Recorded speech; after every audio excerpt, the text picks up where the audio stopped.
رات کے تقریباً 12 بجے کا وقت تھا جب وہ گھر میں داخل ہوا۔ گاڑی کھڑی کرتے ہوئے جلدی سے اندر آ گیا۔ باہر ٹھنڈ بہت زیادہ تھی۔ سارا دن بارش برستی رہی اور اس وقت بھی ٹھنڈی ہوائیں جسم کو چی رہی تھی۔ آفس میں آج کام زیادہ تھا اور باس کی ایک میٹنگ بھی تھی، اور وہ بھی ہمدانی صاحب کے ساتھ ہی تھا۔ اسی لیے کوشش کے باوجود آتے آتے کافی دیر ہو گئی۔ سردی کی وجہ سے جسم سن ہو رہا تھا۔ اندر آتے ہی اس نے کوٹ اتار کر لاؤنج میں موجود صوفے پر رکھا اور اسے اندازہ تھا کہ گھر میں سب لوگ سو چکے ہوں گے، کیونکہ وہ عصر کے وقت امی کو کال کر کے بتا چکا تھا کہ اس کا آنا دیر سے ہوگا، اسی لیے اس کا انتظار نہ کرتی رہے۔ ان کی جانب سے بے فکر ہو کر وہ سیدھا کچن میں چلا آیا۔ کچن کی لائٹ آن کرتے ہوئے اس نے چائے کے برتن تلاش کرنے شروع کر دیے۔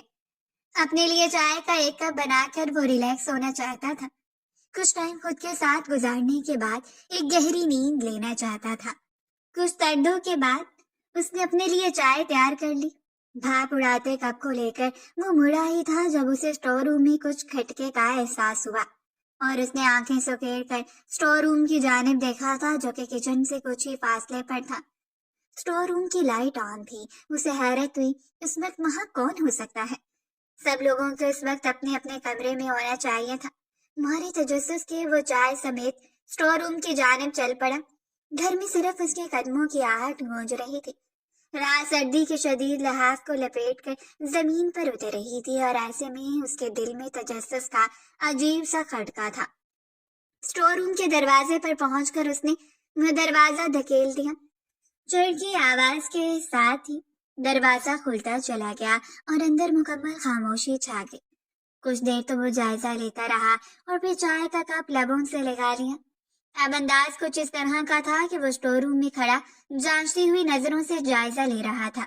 چائے کو لبوں سے لگا کر وہ ہلکے ہلکے سپ لیتا ہوا اس سے پہلے کہ پیچھے مڑ جاتا جب اس خاموشی کو ایک تیز سانس کی آواز نے توڑ دیا، اور اسے حیرت ہوئی، کوئی یہاں ہے۔ اسے لگا تھا ٹوٹے ہوئے میز کی جانب کونے میں کوئی دبک کر بیٹھا ہے، کوئی اور نہیں، شال میں لپٹا ہوا۔ وہ وجود شاید ہادیہ کا تھا، لیکن پھر بھی ابھی تک اسے کنفرم نہیں تھا کہ وہ ہادیہ ہو سکتی ہے۔ کیا یہاں کوئی ہے؟ پوچھتے ہوئے وہ اندر داخل ہو گیا اور رخ سیدھا اسی کی جانب تھا۔ جب اپنی آنکھوں پر ہاتھ رکھتے ہوئے وہ فوراً اٹھ کھڑی ہوئی۔ اسے اس وقت یہاں دیکھ کر وہ حیران ہو گیا تھا۔ پورے وجود کو اس نے شال میں لپیٹ رکھا تھا، سر پر کیپ لی ہوئی تھی، لیکن پھر بھی سردی کی شدت سے ہونٹ گہرے نیلے ہو رہے تھے۔ اس نے حیرت سے اسے دیکھا۔ تم یہاں کیا کر رہی ہو ہادیہ؟ اس کا انداز نرم تھا کیونکہ اسے اندازہ ہو رہا تھا کہ وہ پہلے ہی اس کی آمد سے خوفزدہ ہو چکی ہے۔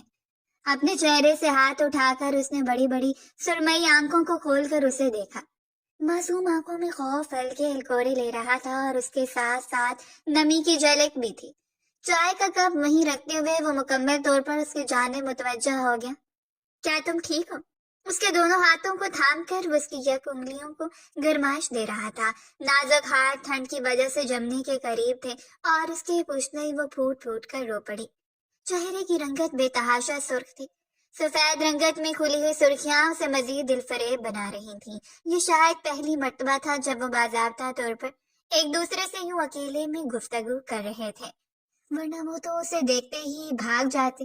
اور جب سے اسے یہ اندازہ ہوا تھا کہ اسے خوفزدہ رہتی ہے، اس نے خود بھی بات چیت کرنا ترک کر دی تھی۔ عمر میں بھی اس سے کافی بڑا تھا اور ویسے بھی اس کا رعب پورے گھر پر چھایا ہوا تھا، لہٰذا اسے یہی لگتا تھا کہ شاید رشتے کا اثر شرم و حیا کی وجہ سے وہ اس سے دور رہنا چاہتی ہے، اور وہ بھی چاہتا تھا کہ تب تک وہ صرف خود پر توجہ دے جب تک کہ رخصتی نہیں ہو جاتی۔ نکاح کافی سال پہلے ہوا تھا، اس وقت جب وہ تقریباً 9 سال کی تھی، اور حیرت انگیز بات یہ تھی کہ نکاح کے باوجود بھی ان دونوں کے درمیان جھجھک کی دیوار قائم تھی۔ میرے پیٹ میں بہت درد ہے اور میری، لڑکھڑاتی ہوئی زبان سے اسے بتا کر وہ وہیں اٹک گئی۔ ایک بار پھر اپنی نچلی ہونٹ کو باہر نکال کر وہ پھوٹ پھوٹ کر رو پڑی تھی، اور حقیقتاً اسے دیکھ کر پریشان ہو گیا تھا۔ کیا تم ٹھیک ہو؟ چندا، میری طرف دیکھو۔ گڑیا پلیز رونا بند کرو۔ اس کی آنکھوں سے گرتے ہوئے آنسوؤں کو اپنی انگلی کے پوڑوں سے چن کر وہ بے تابی سے پوچھ رہا تھا، اور وہ ابھی بھی سر جھکا کر مسلسل روئے جا رہی تھی۔ چلو میرے ساتھ آؤ، کمرے میں بیٹھ کر بات کرتے ہیں۔ سردی میں اتنی دیر بیٹھنے کی وجہ سے اس کی کمر بھی اکڑ چکی تھی۔ یہاں پر اسے کھڑا کر کے اسے بحث کرنا اسے فضول ہی لگ رہا تھا، اس لیے اسے اپنے ساتھ لگائے اپنی چائے اٹھائے وہ سیدھا اپنے کمرے میں جا رہا تھا۔ زندگی میں پہلی بار وہ پورے حق سے اس کے سینے سے لگی ہوئی تھی۔ جائے زخم ہونے کے باوجود پہلی بار وہ اس کے اتنا قریب تھا کہ وہ آج کے دھڑکنوں کا شور اس کے کانوں میں بج رہا تھا۔ اس کے یک ٹھنڈے وجود کو اپنے وجود کی گرمی سے لپیٹ کے وہ کمرے میں لے کر گیا اور فوری طور پر ہیٹر کو آن کر دیا۔ کچھ ہی دیر کے بعد کمرے میں گرمائش پھیلنے لگی۔ چائے کا کپ اس کے جانب بڑھاتے اس نے اسے ریلیکس ہونے کے لیے کہا، ہادی پلیز رونا بند کرو، اگر اس طرح روتی رہو گی تو میں پریشان ہو جاؤں گا۔ اس کے سامنے بیٹھا وہ کسی چھوٹی بچی کی طرح اسے پچکار رہا تھا، اور یہ اس کی محبت کا ہی اثر تھا کہ وہ کچھ ہی دیر میں رونا بھولتے چائے کو لبوں سے لگا گئی۔ چائے پہلے کی نسبت ٹھنڈی ہو چکی تھی، لیکن پھر بھی اسے سکون مل رہا تھا۔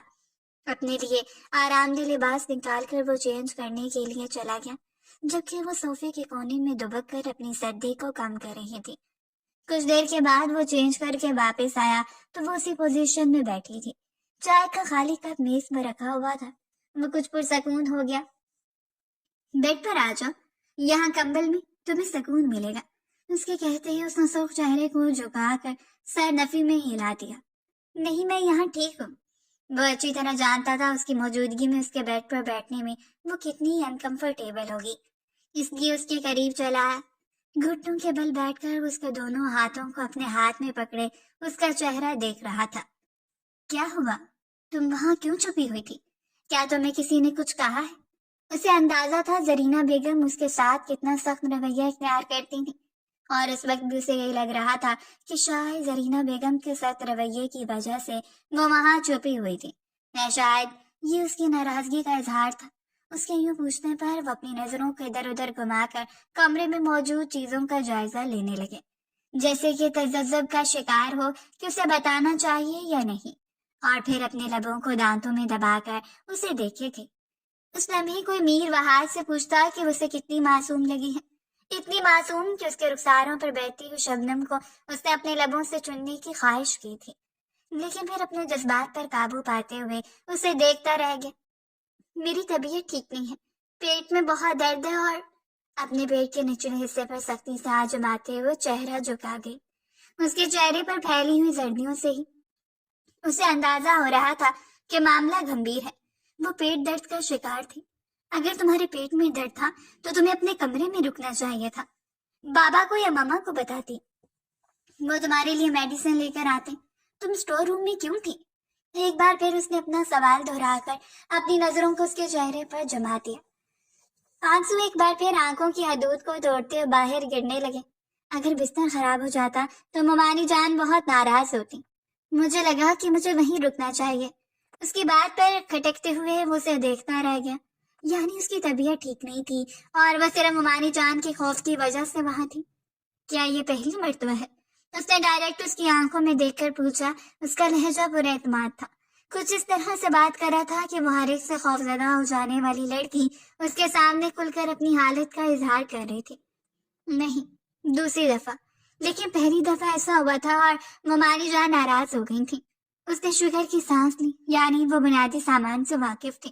کیا تمہارے پاس تمہاری ضرورت کا سامان ہے اور تم اسے استعمال کرنا جانتی ہو؟ وہ اس کے برابر میں آ کر بیٹھ گیا۔ جی۔ اس کے لبوں سے ہلکی سی سرگوشی برآمد ہوئی جو بامشکل میر وحاج کے کانوں تک پہنچی تھی۔ ٹھیک ہے، اب تو پریشانی کی بات ہی نہیں ہے۔ اگر تم قہوہ لینا چاہو تو میں تمہارے لیے بنا کر لاتا ہوں، یا پھر تمہارے لیے انڈا بوائل کر دو، تمہیں درد سے آرام ملے گا۔ اس کے دونوں ہاتھوں کو نرمی سے اپنی لپیٹ میں لے کر وہ اس سے پوچھ رہا تھا اور اسے نفی میں سر ہلا دیا۔ میں ٹھیک ہوں۔ اسے لا کے بیڈ پہ بٹھاتے ہوئے اس نے کمبل میں سے لپیٹ دیا تھا۔ پہلے کی نسبت اب وہ بہتر محسوس کر رہی تھی۔ کمرے میں گرمائش کا اضافہ ہوتا جا رہا تھا اور سکون اس کے چہرے پر پھیلتا جا رہا تھا۔ کچھ دیر کے بعد وہ واپس آیا تو اس کے ہاتھ میں گرم پانی کا ایک گلاس تھا اور چند ٹیبلٹ جو اس نے اس کی شفاف ہتھیلی پر رکھ دی۔ ٹیبلٹس لیتے ہوئے اس نے ایک مشکور نگاہ وحاج کے چہرے پر ڈالی اور بیڈ کراؤن سے ٹیک لگا لی۔ تھوڑی دیر ریسٹ کر لو، آئی ہوپ کہ تمہیں آرام مل جائے گا۔ نرمی سے اس کے بال سہلاتے ہوئے اس نے اسے اطمینان دلایا، جس کی سرمئی آنکھیں پہلے ہی سرخ ڈوروں سے لبریز ہو چکی تھیں۔ رات اس قدر گزر چکی تھی اور اب جب تھوڑا سا سکون ملا تو نیند اس پر بڑی شدت سے حاوی ہو گئی۔ اس نے اپنی آنکھوں کو کھولنا چاہا تھا، اسے بھی اپنے کمرے میں جانا تھا، وہاں جا کر لیٹ جاتی، یہاں تو سونے کا سوال ہی پیدا نہیں ہوتا تھا۔ لیکن نیند کا خمار کچھ اس طرح سے ٹوٹ کر برسا کے کچھ ہی منٹس میں وہ گہری نیند سو گئی، اور اس کے پرسکون چہرے پر ایک اطمینان بھری نظر ڈال کر وہ بھی اس کے قریب ہی لیٹ گیا۔ زندگی میں پہلی بار وہ دونوں دوسرے کے اس قدر قریب تھے۔ پپو کی وفات کے بعد تالا جان نے خود ہی یہ فیصلہ کر لیا تھا کہ سکندر صاحب کو اسے سوگ میں اپنی زندگی برباد نہیں کر دینی چاہیے، انہیں دوسری شادی کر لینی چاہیے، کیونکہ سکندر صاحب جہانگیر صاحب کے بھتیجے تھے۔ تقریباً نادیہ بیگم کی وفات کے 4 سال بعد ہی سکندر صاحب نے ایک بار پھر شادی کر لی، لیکن دادا میاں نے یہ شرط رکھی تھی کہ اپنی نواسی کو وہ اپنے گھر لے کر جائیں گے، کیونکہ وہ نہیں چاہتے کہ وہ سوتیلی ماں کے عذاب کا شکار رہے۔ جہاں سے رشتہ طلب کیا تھا ان کی بھی شرط یہ تھی کہ وہ بچی نہیں پالے گی، اپنی اکلوتی بیٹی کی نشانی کو وہ کسی کے ہاتھوں رائیگاں نہیں ہونے دے سکتے تھے، اسی لیے اسے اپنے گھر لے کر آئے اور یہاں اپنی نظروں کے سامنے ہی اسے رکھا۔ اس وقت وہ تقریباً 9 سال کی تھی۔ انہوں نے سکندر صاحب سے خود بہاج کے رشتے کے متعلق بات کی اور بہاج کے ساتھ اس کا نکاح پڑھا دیا۔ اس کی عمر تقریباً 8 سال کا فرق تھا، لیکن وہ رشتے کی نوعیت کو بہت اچھی طرح سے سمجھتا تھا۔ سلطان صاحب کی بھی یہی خواہش تھی کہ ان کی بھانجی کسی دوسرے کے لیے بوجھ نہ بن جائے، اسی لیے انہوں نے اپنے بیٹے کی قربانی دے دی، اور یوں 9 سالہ ہادیہ سکندر کو ہادیہ بہاج علی بنا دیا گیا۔ ہو سکتا تھا سب کچھ نارمل رہتا، لیکن جب اس گھر میں آئی زرینہ بیگم نے اس کے ساتھ نفرت سے بھرا ہوا رویہ اختیار کر لیا۔ پہلے پہل تو انہیں کوئی مسئلہ نہیں تھا، لیکن بقول ان کے جہانگیر صاحب نے ان کے اکلوتے بیٹے کی زندگی برباد کر دی تھی۔ وہ اپنی مرضی سے اپنے بیٹے کے لیے دلہن ڈھونڈنا چاہتی تھیں، وہ سارے خواب پورے کرنا چاہتی تھیں جو خواب ایک ماں اپنے بیٹے کی پیدائش پر ہی سجا لیتی ہے، لیکن یہ فیصلہ اور یہ رشتہ انہیں ہرگز قبول نہیں تھا۔ ایک ایسی لڑکی جس کے سر پر کوئی وارث ہی نہیں تھا، اور اسی بات کو بنیاد بنا کر انہوں نے ہادیہ سے وہ بہر پا لیا کیا لمان، بات بات پر اسے ذلیل کرنا، چھوٹی سی عمر میں گھر کے سارے کام کاج کروانا، حتیٰ کہ وہ آج کے حوالے سے اس کے ذہن میں ایسا خوف و ہراس پیدا کر دیا تھا کہ اس سے ہمیشہ دور رہتی۔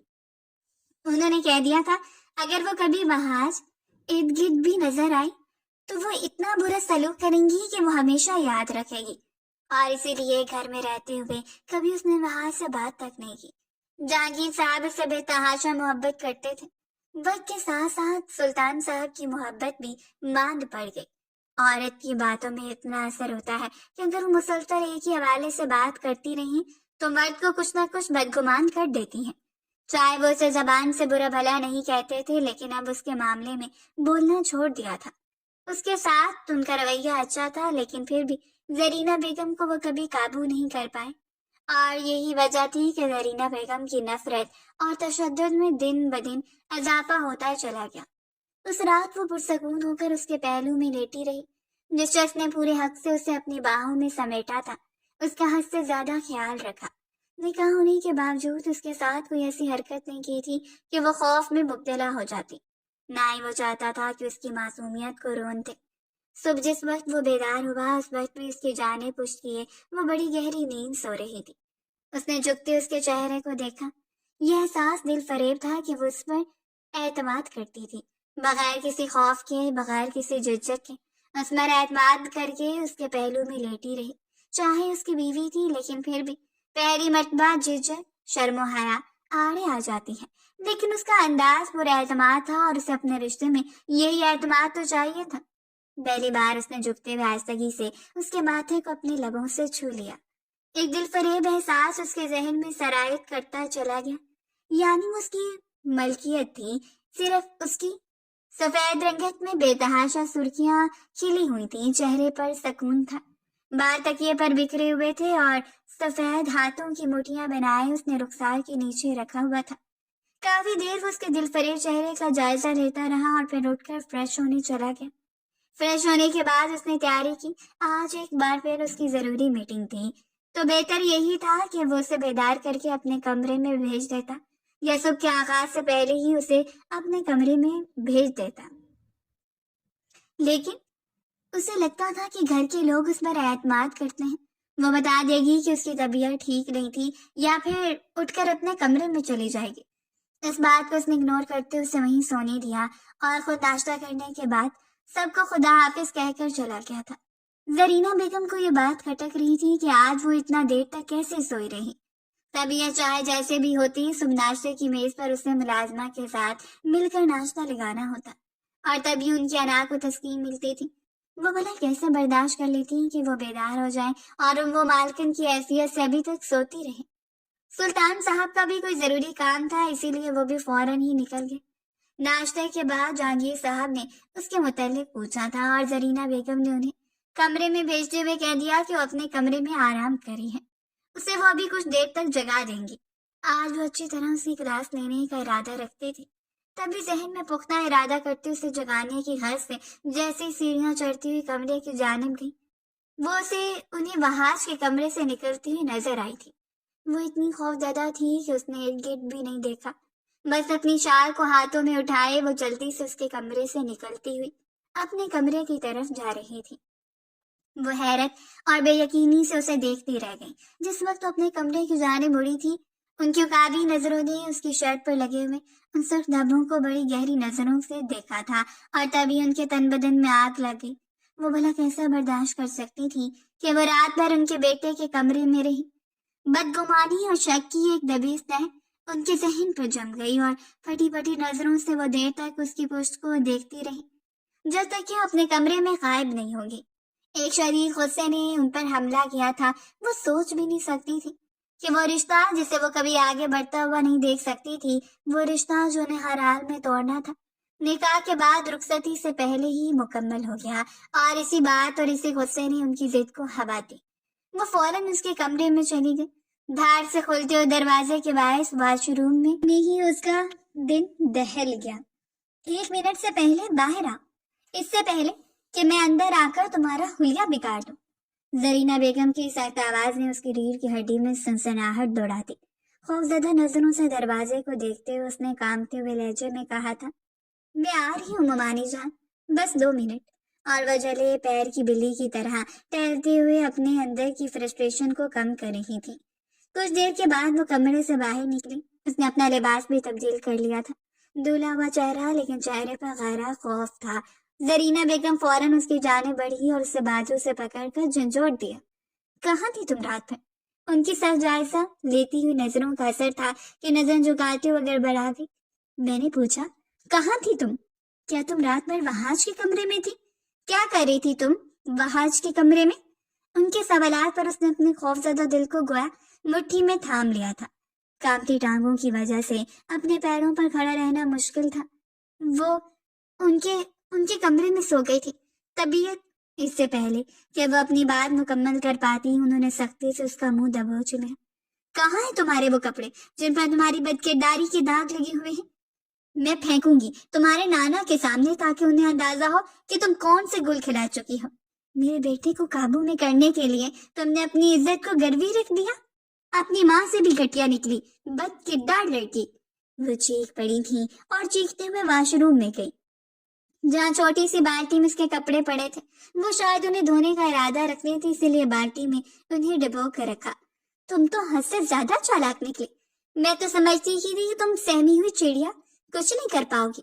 میرے بیٹے کو قابو میں کر لیا، اس کے ساتھ رات گزار لی تم نے۔ اس کے بازو کو موڑ کر اس کی پشت پر ٹکاتے ہوئے وہ چیخ رہی تھی اور وہ ہر بار سے انجان بس آنسو بہائے جا رہی تھی۔ نہیں نہیں ممانی جان، ایسا کچھ نہیں ہے، میری بس طبیعت خراب تھی۔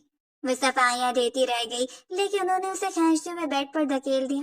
جو بھی تھا، جیسا بھی تھا، اگر تم نے اپنی زبان سے ابا جی کے سامنے اس بات کا اقرار نہ کیا تو سمجھ لینا میں تمہاری زبان کاٹ کر کتوں کو ڈال دوں گی، کھڑے کھڑے تمہیں بہار سے طلاق دلوا کر اس کنویں میں پھینکوا دوں گی، جہاں سے تم ساری زندگی واپس نہیں نکل پاؤ گی۔ اور وہ نفی میں سر ہلاتے ہوئے رو رہی تھی۔ ایسا کچھ نہیں ہوا ممانی جان، آپ غلط سمجھ رہی ہیں، بہار نے کچھ بھی نہیں کیا، وہ تو بس میری بات غور سے سنا۔ اس کے بالوں کو جھنجھوڑتے ہوئے اس کی بات کو ہی درمیان میں ٹوک دیا تھا۔ تم ابا جی کے سامنے خود بتاؤ گی کہ تم وہاں کے کمرے میں گئی تھی اور اس خواہش کا اظہار کیا اور وہ سب کچھ کر لیا جو نہیں کرنا چاہیے تھا۔ اپنی بد کرداری کا ثبوت اپنے نانا کو اپنی زبان سے دو گی، ورنہ تم جانتی ہو میں تمہارے ساتھ کیا سلوک کروں گی۔ جانتی ہو نا؟ اس کی گردن کو دبوچ کر انہوں نے چیختے ہوئے پوچھا اور اس نے فوراً اس بات میں سر ہلا دیا۔ جی، ایسا ہی کہوں گی، میں ایسا ہی کہوں گی، خدا کے لیے مجھے چھوڑ دیں۔ ان کے سامنے ہاتھ جوڑتے ہوئے وہ بلک بلک کر رو پڑی تھی۔ اگر کوئی اور ہوتا تو اس وقت اس پر رحم کھا لیتا، اسے اپنے بازوؤں میں سمیٹ کر ممتا کا احساس دلاتا، لیکن زرینہ بیگم کے سارے احساسات اس کے لیے مر چکے تھے۔ وہ تو اس انسان میں ہی نہیں سمجھتی تھی، کجا کے اپنی بیٹی سمجھنا۔ اور پھر جو کچھ اس نے سوچا تھا ایسا ہی ہوا۔ شام تک گھر میں ایک ہنگامہ برپا ہو چکا تھا۔ انہوں نے ہر ایک کو بتا دیا کہ ان کے بیٹے کے ساتھ رات گزار کر اپنے بدکرداری کا ثبوت دے چکی ہے، اور وہ پورا دن ہی اپنے کمرے میں بند رہی۔ ملازمہ دوپہر کا کھانا رکھ کر گئی جو اس نے زہر مار کرتے ہوئے چند لقمے حلق سے اتارے۔ آخر پیٹ کا دزک بھرنے کے لیے بھی ایندھن دینا پڑتا ہے۔ اسے بس خوف تھا وہ نانا میاں کے سامنے کیا کہے گی، بات پر کس طرح الزام لگائے گی، اور اگر زرینہ بیگم کی بات نہ مانتی تو اس کے ساتھ کیا سلوک اختیار کریں گی۔ اس بات کا بھی اسے اچھی طرح اندازہ تھا۔ باہر سے چیخنے کی آوازیں متواتر آ رہی تھیں۔ کچھ دیر کے بعد ملازمہ نے اس کے دروازے پر دستک دی۔ آپ کو بڑے صاحب کے کمرے میں بلایا جا رہا ہے۔ اس کا دل کام کیا، وہاں یقیناً گھر میں آ چکا تھا اور وہ بھی اس ہنگامے سے باخبر ہو چکا تھا۔ روتی ہوئی آنکھوں کو صاف کرتے ہوئے اٹھ کھڑی ہوئی، سر بری طرح چکرا رہا تھا، زرد چہرہ، خشک لب، لیکن ہاں اس کی حالت پر رحم کھانے والا کوئی نہیں تھا۔ کوئی بھی ایسا نہیں تھا جس نے وہ رحم کی بھیک طلب کرتی اور اسے رحم دے دیا جاتا۔ اس پر وہ الزامات لگائی جا رہی تھی جو بالکل غلط تھے۔ بڑی مشکل سے وہ سیڑھیاں اترتے اپنی ٹانگوں کو گھسیٹ کر جہانگیر صاحب کے کمرے تک گئی۔ اس نے دروازے کو دھکیلا تھا۔ اندر سب لوگ اس کے منتظر تھے۔ زرینہ بیگم لال چہرے کے ساتھ سنجیدہ تاثرات سے اسے دیکھ رہی تھی۔ ایک کونے میں بازو پشت پر باندھے بہاج کھڑا تھا جو شدید بدمزہ تھا۔ صوفے پر سلطان صاحب بیٹھے تھے جن کے چہرے سے بھی پریشانی ٹپک رہی تھی، اور بیڈ پر نیم دراز نانا میاں بھی شاید اسی کے منتظر تھے۔ لو آ گئی، اب اپنی لاڈلی سے ہی پوچھ لیں، میرا تو کسی کو اعتبار نہیں ہے۔ ادھر سے ادھر ٹہلتے ہوئے انہوں نے اپنی زبان کا زہر اگلا۔ تم خاموش رہو زرینہ بیگم، ابا جی خود بات کر لیں گے۔ اس نے گہری نظر وہاج کے چہرے پر ڈالی تھی۔ وہ بڑی بیچارگی سے اسے دیکھ رہا تھا جیسے کہ اسے لاکھوں امیدیں ہوں، لیکن پھر بھی اس کے سامنے شرمندہ نظر آ رہا تھا کہ اسے اس وقت کٹہرے میں آنا پڑا۔ جو کچھ تمہاری ممانی جان کہہ رہی ہے کیا وہ ٹھیک ہے؟ بھلے ہی نکاح ہو چکا تھا لیکن پھر بھی جہانگیر صاحب کی آواز ہاری ہوئی تھی، وہ کچھ شکستہ نظر آ رہے تھے۔ اس نے سر اٹھا کر ان کے چہرے کو دیکھا اور پھر باری باری سب کے چہرے کو۔ زرینہ بیگم کی وارننگ دیتی ہوئی نگاہوں سے اس کی سرمئی آنکھیں ٹکرائیں اور اس نے فوراً پلکوں کو جھکا لیا۔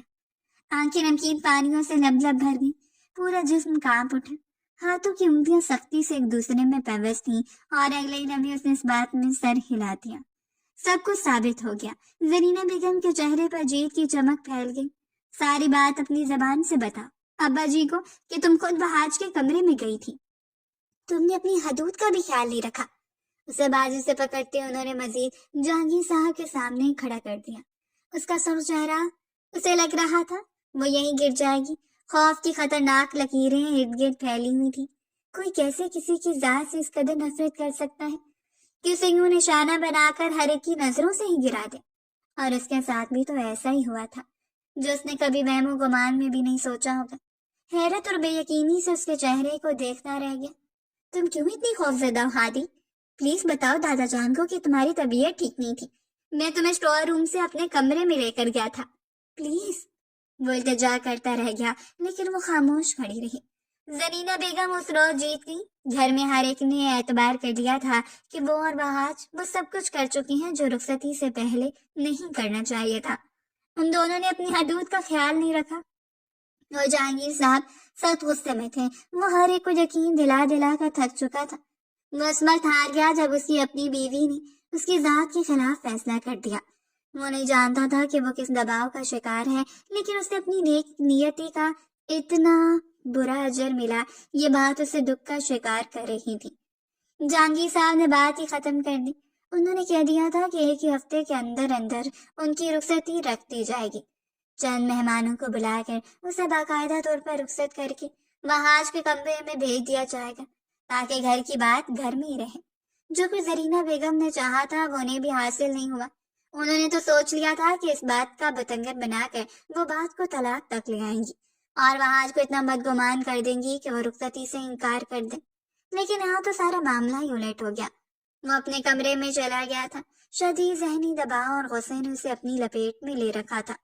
بار بار اسے ہادیہ کا چہرہ یاد آ رہا تھا۔ وہ کیسے اس کے خلاف گواہی دے سکتی تھی؟ 4 لوگوں کے درمیان اگر وہ اپنے شوہر کے ساتھ کھڑی ہو جاتی تو کیا تھا؟ اس نے تو ایک بار بھی شوہر ہونے کے باوجود اسے ہاتھ نہیں لگایا۔ غصہ جب ہاتھ سے بڑھا اور بات ضبط کی حدوں سے نکل گئی تو وہ بپھرتے ہوئے اس کے کمرے میں چلا گیا۔ دھار سے اس کے کمرے کا دروازہ کھولا تھا جہاں وہ بیڈ پر لیٹی ہوئی تھی۔ سب لوگ اپنے اپنے کمروں میں تھے۔ اس کے قریب آ گیا اور اسے بازو سے پکڑ کر اٹھا کر اپنے سامنے بٹھا دیا۔ کس دشمنی کا حساب نکالا ہے مجھ سے؟ آخر میں نے ایسا بھی کیا کر دیا تھا کہ تم نے مجھے دادا جان اور بابا کے سامنے ذلیل و رسوا کر دیا؟ اس نے روتے ہوئے ہی وہاج کے دونوں ہاتھوں کو پکڑنا چاہا تھا، لیکن وہاج نے سختی سے اپنے ہاتھوں کو جھٹک دیا۔ تمہیں اتنا ہی شوق ہے میرے ساتھ رات گزارنے کا تو تیار ہو جاؤ۔ جس روز رخصت ہو کر آؤ گی تمہارے سارے شوق پورے کر دوں گا، لیکن یاد رکھنا میں تمہیں اس بات کی سزا ضرور دوں گا کہ تم نے مجھے سب کی نظروں میں گرا کر میرے کردار کو داغدار کر دیا۔ میری محبت اور توجہ کا یہ صلہ نہیں بنتا تھا۔ وہ بے تحاشا اس کے قریب آ کر جھکتے ہوئے بات کر رہا تھا اور اس کی تیز سانسیں ہادیہ کے چہرے کو جلا رہی تھیں۔ وہ اب اسے کیا بتاتی کہ وہ جس کیفیت سے گزر رہی تھی اس کیفیت سے نکل پانا ہی تو مشکل تھا۔ وہ اسے کیا بتاتی کہ سارا کھیل اس کی ماں کی طرف سے رچایا گیا تھا، جس کھیل میں وہ بہت بری طرح پھنسی ہوئی تھی۔ وہاج نے مکمل طور پر سے بات چیت بند کر دی اور ساتھ ہی ساتھ زرینہ بیگم اسے مزید بدگمان کرتی جا رہی تھی۔ انہوں نے ایک بار بھی شادی کی تیاریوں میں انوالو نہیں کیا، اسے مارکیٹ لے جا کر اس کی مرضی کی کوئی چیز نہیں خریدی، بلکہ ہر چیز اپنی مرضی سے خریدی، اور ساتھ ساتھ ہر پل اسے یہ بھی احساس دلاتی رہی تھی کہ وہ کبھی بھی جیت کا جشن نہ منائے، کیونکہ وہ اس سے زیادہ دیر اسے وہاں پہ ٹکنے نہیں دیں گی۔ اس کے بیٹے کی زندگی میں کسی خاندانی اور اچھی لڑکی کو لا کر اس کا صفایا کر دیں گی۔ ساری زندگی وہ کسی کونے میں پڑی رہے گی، سلگتی رہ جائے گی، اور دن بدن اس کی امید کم ہوتی چلی جا رہی تھی۔ وہ تو یہ بھی نہیں جانتی تھی کہ وہاج کبھی اس بدگمانی کو ذہن سے نکال پائے گا، کبھی اس رشتے کی طرف قدم بڑھائے گا یا نہیں، اور اگر بڑھا بھی لے گا تو زرینہ بیگم اسے کبھی نہیں بسنے دیں گی۔ یہ نفرت کبھی بھی اس کی جان نہیں چھوڑے گی۔ شدید طور پر مجبور ہو جاتی تو وہ گھٹنوں پر سر ٹکا کر بری طرح رو دیتی۔ صرف پروردگار کی ذات کے علاوہ اسے کسی کا سہارا حاصل نہیں تھا۔ کبھی کبھی ہمارے بڑے نفرت میں ہر حد پار کرتے ہوئے ہمیں جوانی میں بڑھاپے سے آشنا کروا دیتے ہیں۔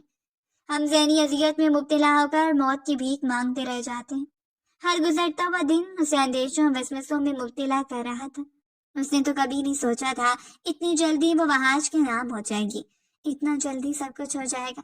جہاں تک ممکن تھا اس کے باپ نے بھی مدد کی۔ مایوسی سے اسے اندر ہی اندر توڑ رہی تھی۔ اس روز مہندی کا ایک چھوٹا سا فنکشن تھا۔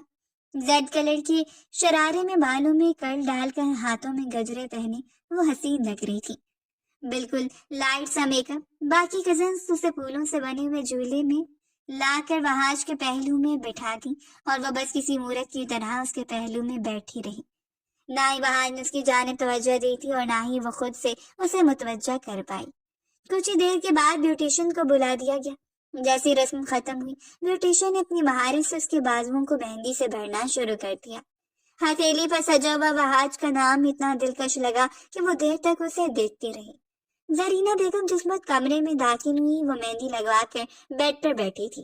وہ اس کے قریب ہی آ کر بیٹھ گئی۔ میں تمہیں کبھی بھی اپنی بہو کے طور پر تسلیم نہیں کروں گی، تمہیں صرف اور صرف میری نفرت سے گزرنا پڑے گا، وہ کہہ گئی تھی اور ان کے قریب آ کر وہ رو پڑی۔ وہ مانی جان، خدا کے لیے ہر نفرت کو ختم کر دیں پلیز، میرے کو سچ سچ بتا دیں، میری زندگی برباد نہ کریں۔